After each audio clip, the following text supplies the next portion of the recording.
नमस्कार जज्जा जी। हाँ, नमस्कार जी। आपको और आपके दर्शकों को नमस्कार। जो सम्मान को लेकर के मामला था, एक बार आप जो पुलिस प्रशासन से मिले थे। देखिए, किसान पालाराम हाँ जी, वासी खटखट गांव से है। हाँ जी, उसका पुलिस द्वारा नोटिस निकाला गया था, उचाना पुलिस द्वारा। जो नोटिस गलत था, तो हमने उसका विरोध किया। पालाराम जियों ने आके धरने पर बताया कि मेरा पुलिस ने नोटिस निकाला। तो हमने यहाँ धरने पर सर्वसम्मति से फैसला लिया कि अगर पुलिस ने नोटिस को रद्द नहीं किया तो 14 तारीख का नोटिस था, तो हम सामूहिक रूप से सभी किसान पुलिस स्टेशन पर जाकर धरना प्रदर्शन करके गिरफ्तारी देने का काम करें पालाराम के साथ। तो पुलिस पे दबाव बना बुजुर्गों का और धरना का, किसान का, मजदूर का। पुलिस ने उस नोटिस को रद्द करने का काम किया, हमारी बात मानी और हमारी सहमति बनी कि उसके घर जाके बयान, अगर बयान लेने हैं आपने, घर जाके बयान लीजिए। तो आज पुलिस उसके घर पर जाकर ने बयान लेकर आई है। तो हमने हमारे कार्यक्रम को आज स्थगित करने का काम किया। आज का तो एक कार्यक्रम था हमारा, ये धरना 1004 दिन से डेकलैड से हमारी मुख्य मांग है कि पानी दिया जाए हमें रफ्जा निकाल कर। इसके अलावा और भी बहुत सारी मांगे हैं, बहुत सारी जो भी समस्याएं हैं इलाके के अंदर। जैसे अभी बाढ़ आ गई थी तो हमने फसलों के लिए मुआवजे की मांग की कि 70,000 रुपये प्रति एकड़ के हिसाब से सरकार मुआवजा देने का काम करे। और जो पशुधन में नुकसान हुआ या मकान में नुकसान हुआ, उसकी भी सही जांच पड़ताल करवा के सही रूप से मुआवजा देने का काम करे। वैसे तो मुख्यमंत्री ने घोषणा भी की है, लेकिन वो घोषणा ऊंट के मुंह में जीरे के समान। किसी का मकान पड़ जाता है, पक्के मकान के 1,30,000 रुपये, 1,30,000 में तो एक कमरा बाथरूम भी नहीं मिलता। इसलिए मुख्यमंत्री ने सोचना चाहिए कि पूरी लागत जितना नुकसान, अगर 10% नुकसान हो जाता पक्के मकान में तो 10,000 रुपये, और कच्चा मकान है तो नुकसान 10% होता तो 5,000 रुपये। ये कोई राशि नहीं है, ये बहुत कम है। इसलिए मुख्यमंत्री जितने भी लागत है, हमारी ये मांग है कि जितने मकान पे लागत है वो पूरा भुगतान सरकार करने का काम। आजाद जी, आपने रोकना चाहूंगा, अपना कह दिया जो डेकलैड से पानी को लेकर जो हमारी मांग है, यहाँ पर धरना लगाए हुए हो, जो आपकी मांगे है विधानसभा में जो उचाना विधायक देवेंद्र अत्री ने उठाई थी और आपने उनका धन्यवाद किया था, कितना के खरा उतर रहा हूँ बात तब कितना। देखिए, 2 सेशन आए हैं अभी तक, दोनों सेशन में जो हमारे उचाना के विधायक है उसने उठाने का काम किया। क्यों, हम उचाना के विधायक से मिले थे, हमने ज्ञापन भी दिया था।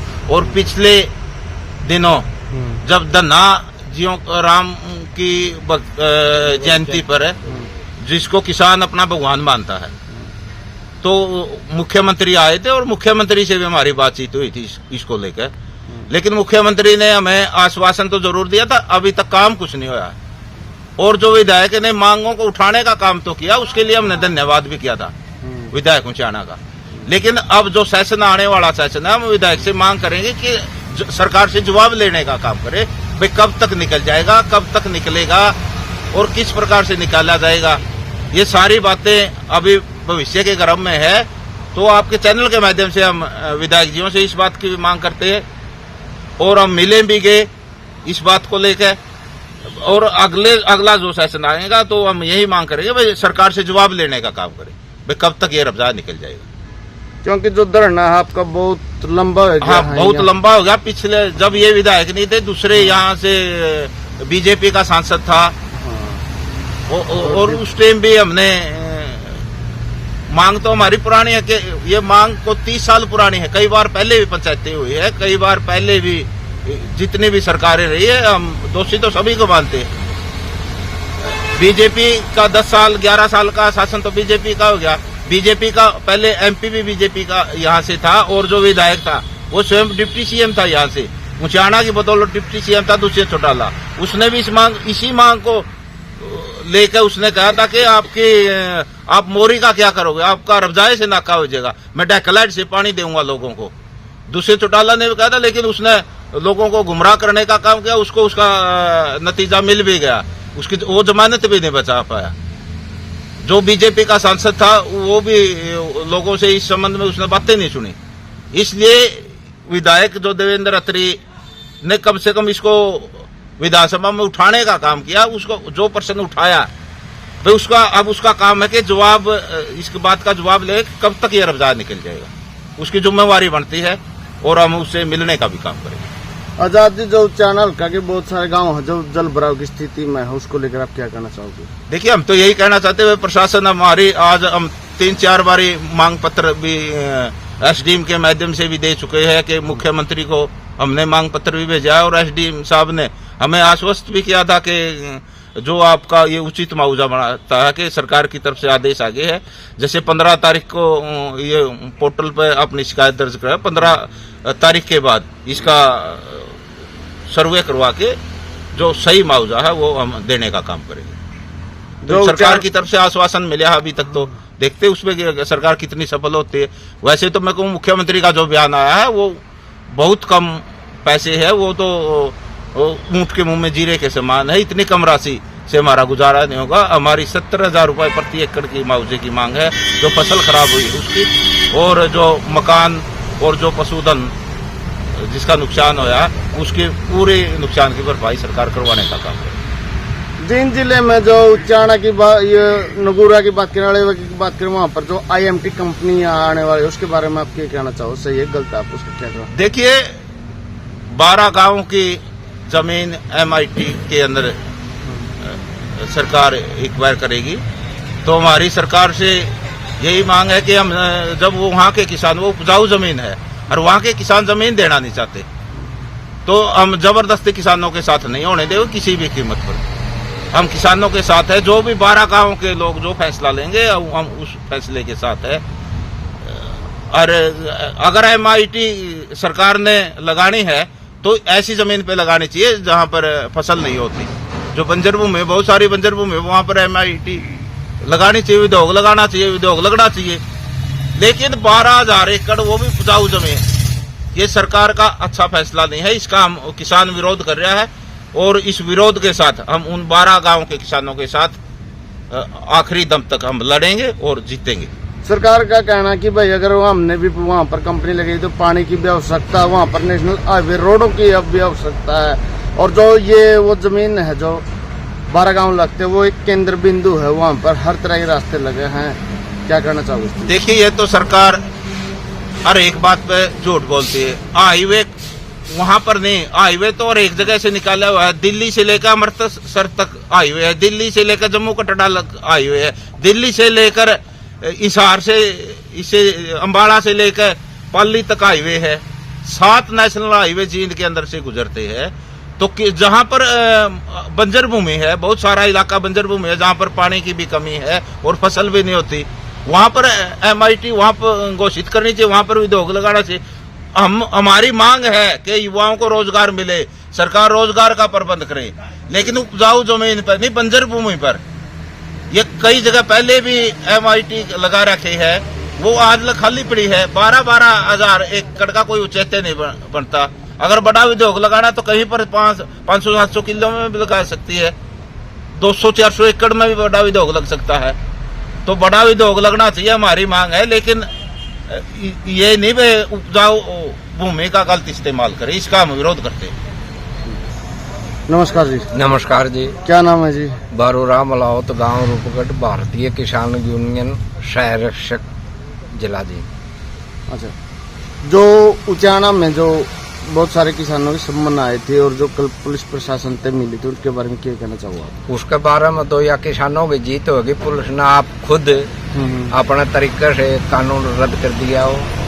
जो FIR दर्ज थी, नोटिस दे रखा था, वो वापस ले लिया।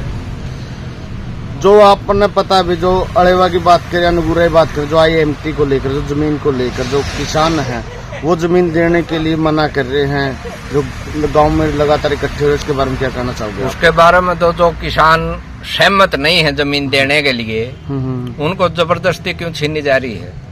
और बहुत उपजाऊ जमीन है, वहाँ तो पानी भी बहुत बढ़िया है, जमीन भी बहुत बढ़िया है, खेती बाड़ी के लिए पैदावार बहुत बढ़िया देती है। और किसान नहीं देगा तो क्यों ज्यादा जबरदस्ती कर रहे हैं वो? तो किसान जाएगा कहाँ? हमें पिछली 18 तारीख ने नू गए थे, वहाँ भी किसानों की बहुत बेइज्जती कर रखी है। 4 किस्तों में पैसे देने की गवर्नमेंट ने उनके साथ वादा किया था, 2 किस्त देगे न, वो पैसा और बाकी का खत्म कर दिया उनका। और वह जमीन पर कोई उद्योग नहीं लग रहा, वह जमीन खाली पड़ी है या भी नुए पड़ी रहेगी खाली, तो अन्न कहाँ से आएगा? फिर किसान कहाँ जाएगा?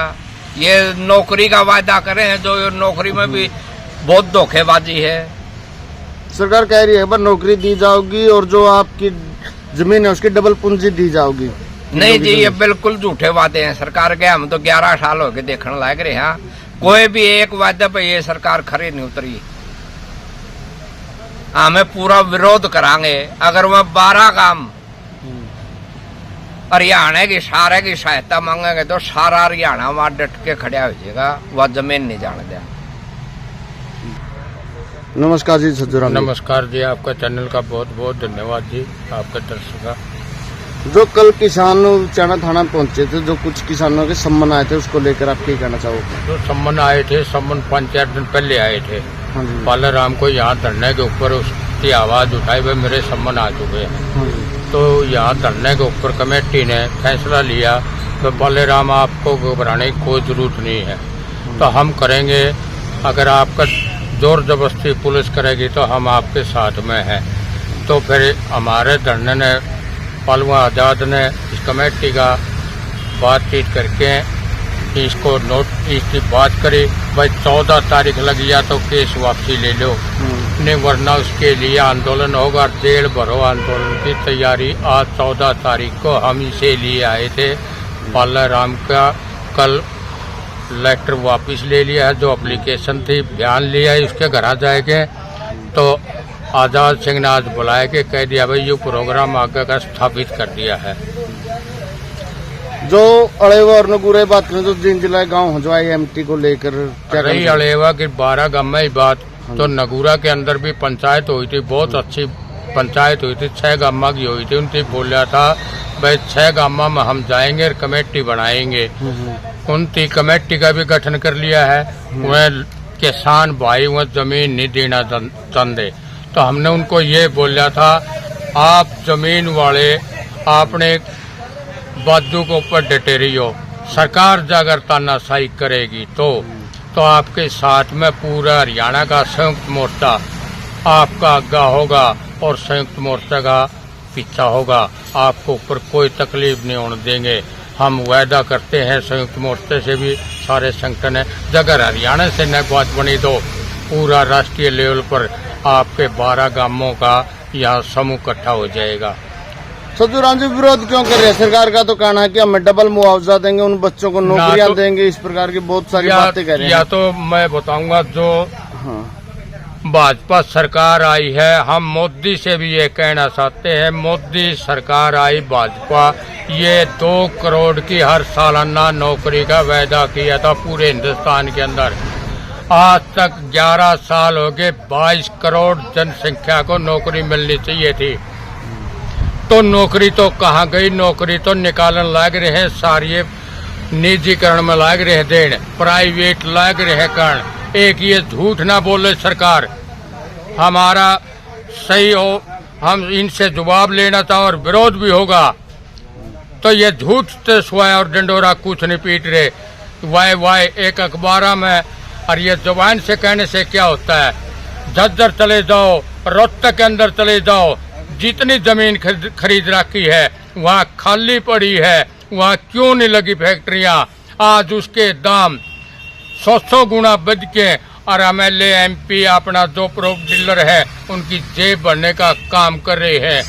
तो यहाँ भी ऐसा ही बनेगा, ना फैक्ट्री लगती है ना रोजगार मिलता है। इनको 10-12 गांव ने बेरोजगार से कर्या कहाँ पलायन होना पड़ेगा। हमारी सबसे किसान बिरादरी से, कोई सी 36 बिरादरी से जमीन ना दें और 12 गांव एक छोड़ रहे। जितना की जमीन है आपके साथ में पूरा हरियाणा आपके साथ में रहेगा।